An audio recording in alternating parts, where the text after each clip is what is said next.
The lawyer cleared his throat and the courtroom air turned to ice. To my dear Ivy and her wife Violet, I leave my entire estate, the Harrington fortune, every property, every account, every share. Gasps ripped through the rows of Eleanor's blood relatives, their faces twisting from shock to fury in seconds. I sat there numb, Violet squeezing my hand so hard it hurt, while my own parents, who had not spoken to me in 4 years, stared from the back row like I had stolen their future instead of finally finding one. That rain-soaked night 4 years ago still played in my head every time I closed my eyes. Mom had found the texts, the photos, the love notes between me and Violet. She called me an abomination while Dad packed my bags and shoved me onto the porch. "You are no daughter of mine," he said, and the door slammed like a gunshot. I stood there, 24 years old, soaked to the bone, suitcase in hand, wondering how loving another woman could erase 24 years of being their child.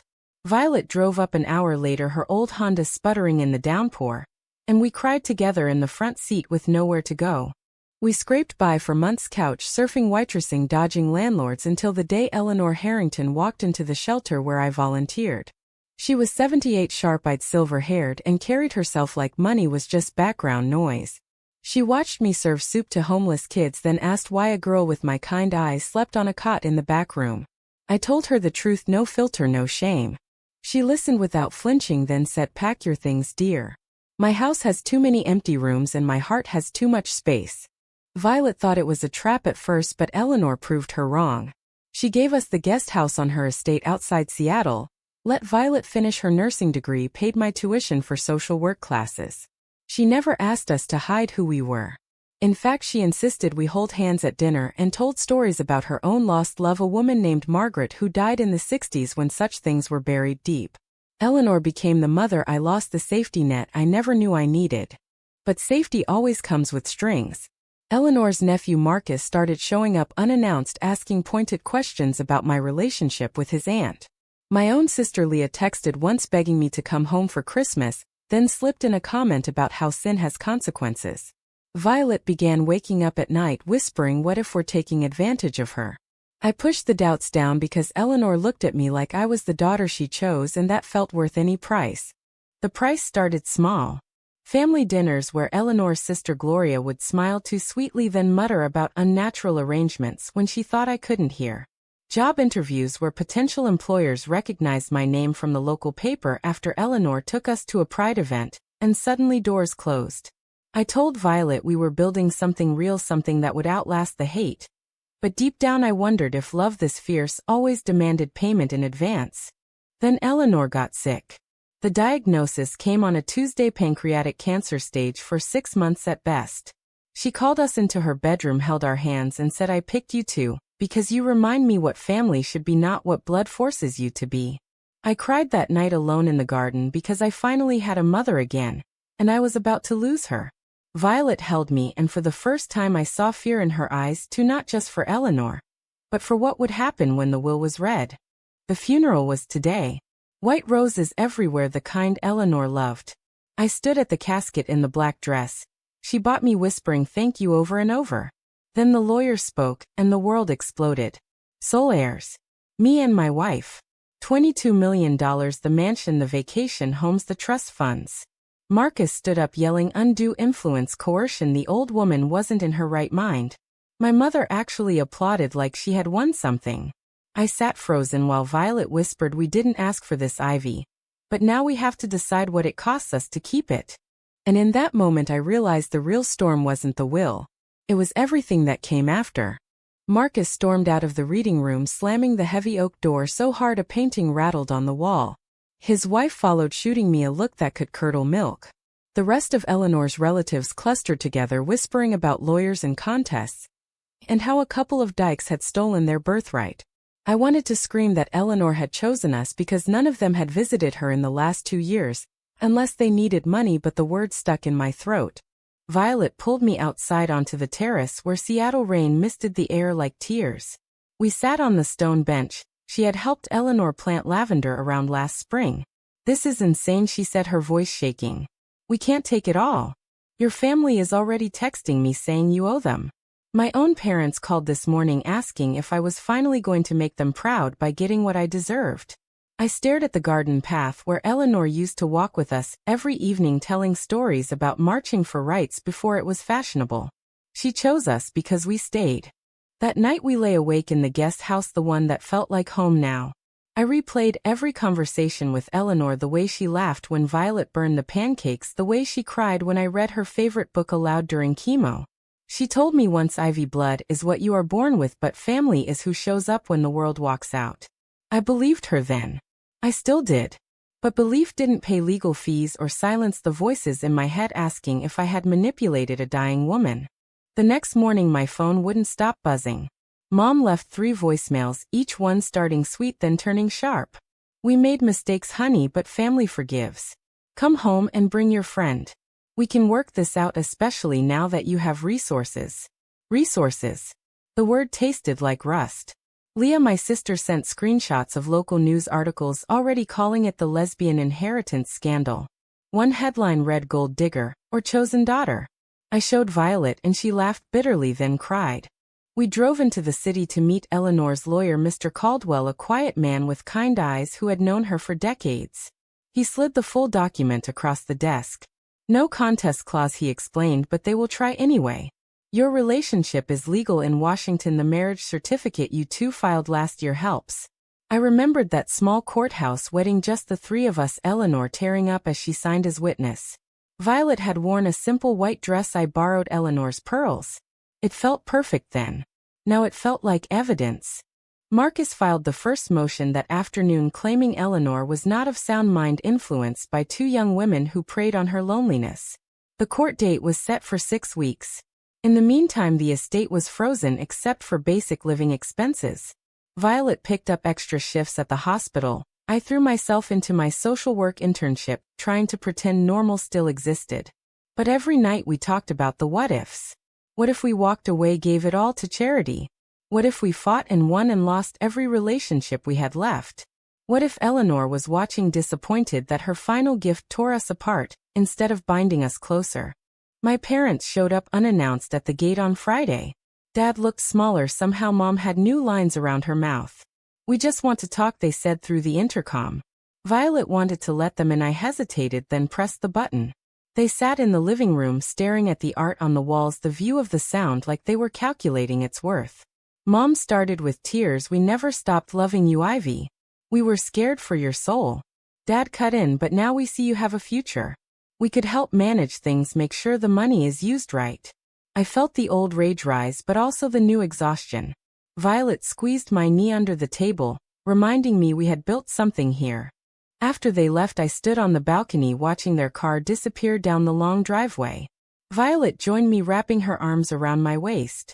They don't get to rewrite history, she whispered. But they're still your parents, and this money could fix a lot of broken things. I turned to face her, searching her eyes for doubt. She kissed me softly, the kind of kiss that said we were still us no matter what. Yet in the back of my mind, Eleanor's voice echoed, choose the family that chooses you back.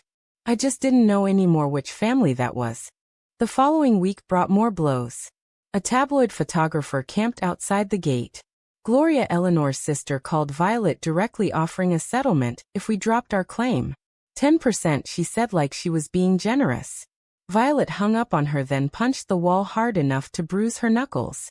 I held ice to her hand while she cried, I'm so tired of being the villain in everyone else's story.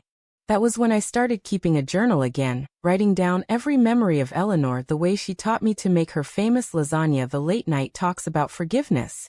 I needed to remember why we were fighting, because the price was climbing higher every day, and I was terrified we would pay it with pieces of ourselves we could never get back.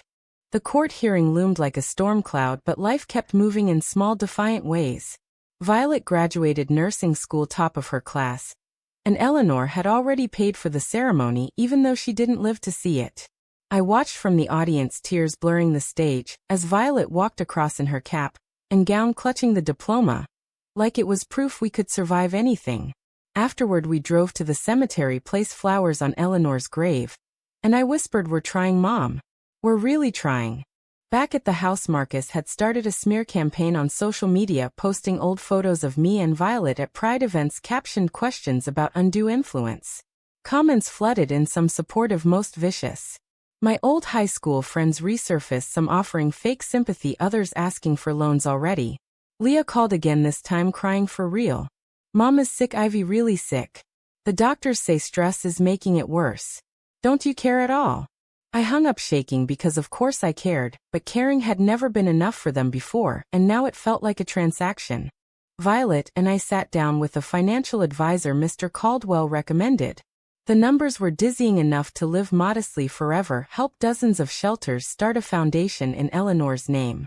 But the advisor warned any large gifts before the will was finalized could be used against us in court. So we waited, living like ghosts in a mansion that suddenly felt too big. I threw myself into volunteer work at the youth center Eleanor had quietly funded for years. The kids there didn't care about money, they cared that I showed up, listened without judgment. One 16-year-old girl named Riley reminded me so much of myself at that age, scared and alone after coming out to her parents. I mentored her every Tuesday, and for those hours the noise quieted. Then the betrayal came from inside. Sarah, Eleanor's longtime housekeeper who had become like an aunt to us, sat me down in the kitchen one evening. She looked uncomfortable, twisting her apron. Marcus offered me money, Ivy, a lot of money, to say I saw you two pressuring Mrs. Harrington to change the will. I told him no, of course, but he won't stop. He's desperate.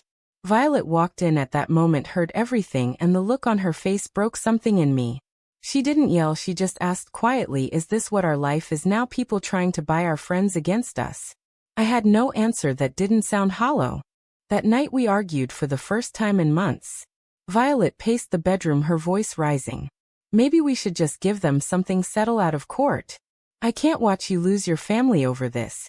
I shot back, my family lost me the day they chose hate over love. Eleanor gave us this chance to build something better. If we cave now, what does that say about us? She stopped pacing, tears in her eyes. It says we're human, Ivy. It says we're tired. I pulled her into my arms and we held each other until the anger drained away, leaving only fear. The next morning I drove to my parents' house alone. Mom opened the door looking frail. We sat at the kitchen table, the same one where she had once served me cookies after school.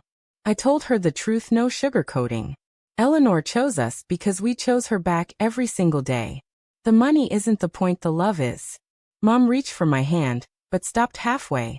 Your father says it's blood money. I stood up, heart heavy. Then tell him blood isn't thicker than the family I chose. As I left, Leah blocked the driveway, her car parked sideways. You always were selfish, she spat. Even now with all that cash you want help us. I looked at my sister, the girl I used to share secrets with, and saw only resentment. I drove away without another word.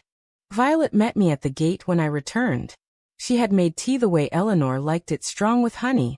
We sat on the terrace watching the sun set over the water, and for a moment the world felt manageable. She said, I talked to Riley today. She asked if she could come stay here if things get bad at home. I smiled through fresh tears. Of course. Eleanor would have loved that. In that small decision to open our home to one scared kid, I felt the first real spark of what the inheritance could become, not a curse but a bridge. Yet the court date approached and Marcus filed more papers claiming Eleanor had early dementia. We spent hours with doctors who had treated her, pulling records proving her mind stayed sharp until the end. Each affidavit felt like defending our right to be loved. Violet started having nightmares, waking up gasping about losing everything we built. I held her through them, whispering promises I wasn't sure I could keep. The cost wasn't just money anymore, it was sleep, peace of mind, the fragile trust between us. I started writing letters to Eleanor in my journal, pouring out the doubts, the fears, the small victories.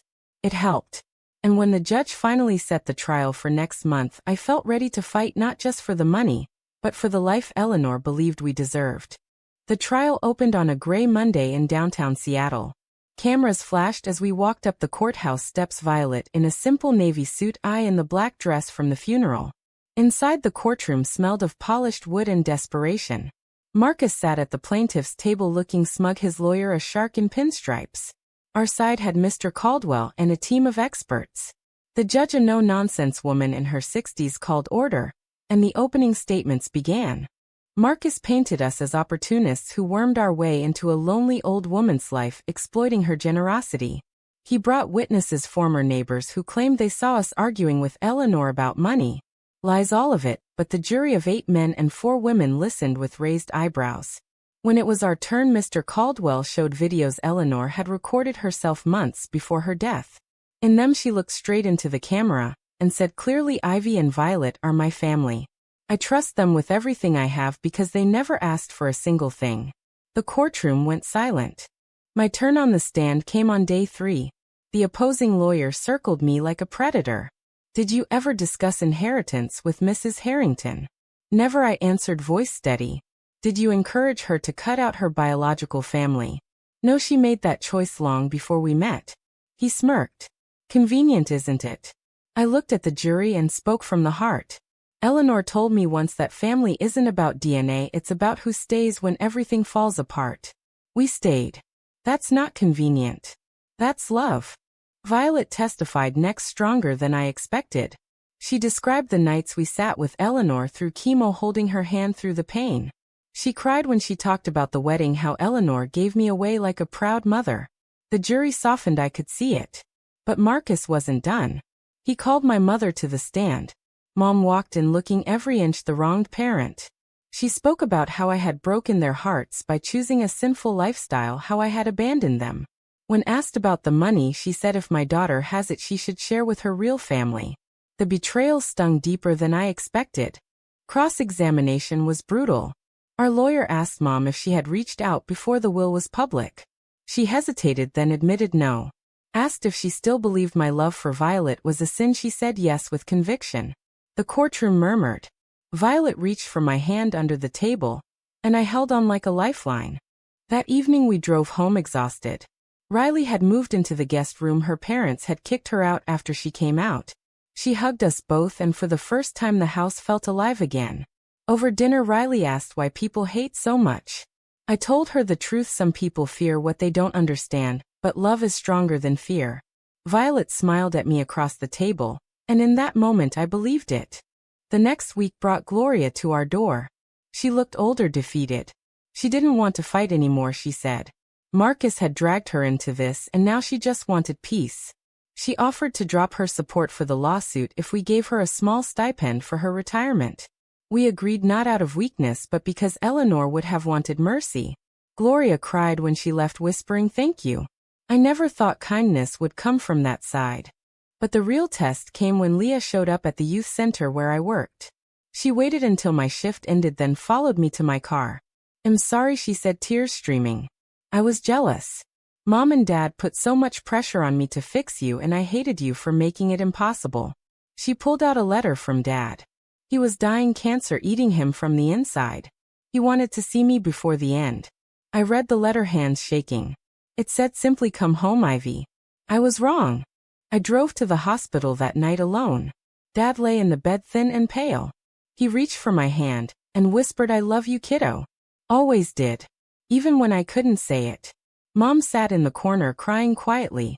For the first time in years we talked real talk about the pain, the fear, the love buried under judgment. I didn't promise money, I promised time. When I left I felt lighter, like a piece of me had been returned.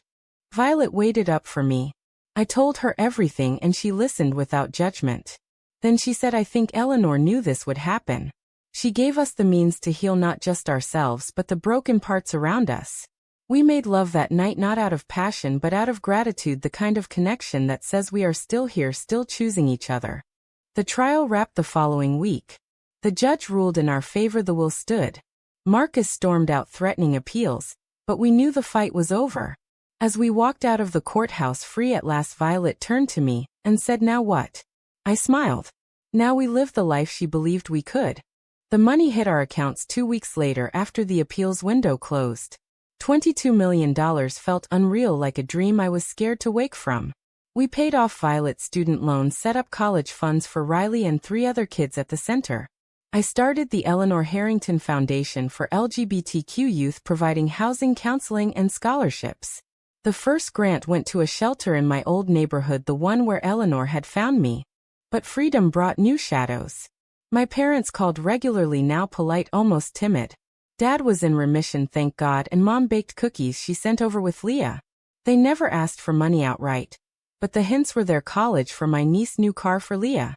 I gave them enough to ease their burdens not because I owed them but because healing felt right. Violet supported every decision. Yet I saw the worry in her eyes when the checks went out. Marcus didn't disappear. He leaked stories to the press claiming we had bought the judge somehow. One article called us the gold-digging brides. Comments online tore us apart, some calling Violet a manipulator, others saying I had abandoned my real family for riches. We stopped reading them, but the damage lingered. Violet started therapy sessions twice a week, working through the guilt of having more than she ever dreamed. I joined her, sometimes talking about the little girl who just wanted her parents' approval, and the woman who finally learned to approve of herself. Riley thrived in the guest house, finishing high school with straight A's. She called us her aunts, and the word warmed something deep inside me. One evening she brought home her first girlfriend, a shy girl named Sam, and we hosted dinner like Eleanor would have done. Laughter filled the house for the first time since the funeral. Afterward, Violet and I sat on the terrace under the stars. She said, "I think this is what she meant by legacy. Not the money but the lives we lift." I kissed her forehead, grateful beyond words. Then the real test arrived in a letter from my uncle on Dad's side. He had cancer too, and medical bills were crushing the family. He wasn't asking for a handout, he said, just a loan. I talked it over with Violet for hours. She worried we were becoming a bank for every sob story. I worried refusing would close the door on the last bridge to my roots. In the end, we loaned him what he needed with a repayment plan, no interest. When he called crying thanks, I felt Eleanor's presence like a gentle hand on my shoulder. Work at the foundation kept me grounded. We opened the first Eleanor House, a safe home for 20 teens. On opening day, Violet cut the ribbon beside me, and Riley gave a speech about finding family when blood fails you. Local news covered it positively for once, and donations poured in. For the first time, the story wasn't about scandal, it was about hope. Yet late at night, doubts crept in. Was I using Eleanor's money to buy forgiveness from people who had hurt me? Was Violet sacrificing her own dreams to support my need to fix everything? She reassured me every time, but I saw the toll: the late nights, the headlines, the constant scrutiny. One night, after a particularly vicious online attack, she broke down. "I don't regret us," she sobbed, "but sometimes I miss when it was just us against the world, not us against the world plus $20 million. I held her until she slept, promising myself I would protect what mattered most. The foundation grew. We funded legal aid for families fighting over similar wills. I spoke at colleges, sharing our story: the pain, the loss, the unexpected grace. Students asked how I knew accepting the inheritance was right. I told them I didn't know for sure, but I knew rejecting it would have dishonored the woman who chose love over blood.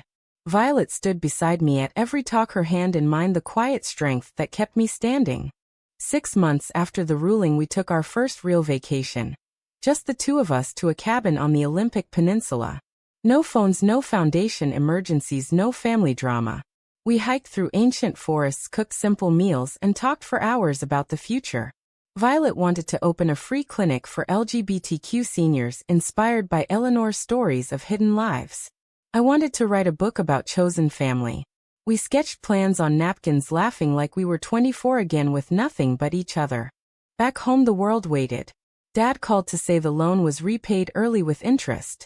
Mom sent a card thanking us for the medical bills we had quietly covered. Leah visited with her kids, and for the first time we played board games without tension. Healing wasn't linear, but it was happening. Riley moved into her own apartment, with Sam starting community college on a foundation scholarship. She hugged us goodbye, whispering, "You saved me." Marcus finally dropped his last appeal after running out of money. He sent a short email saying he understood now what Eleanor saw in us.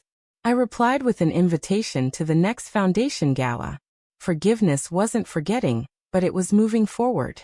1 year after the funeral, we held a memorial at the mansion. Friends, family, foundation kids, and even some of Eleanor's old acquaintances filled the garden. I stood at the microphone, Violet beside me, and spoke from the heart.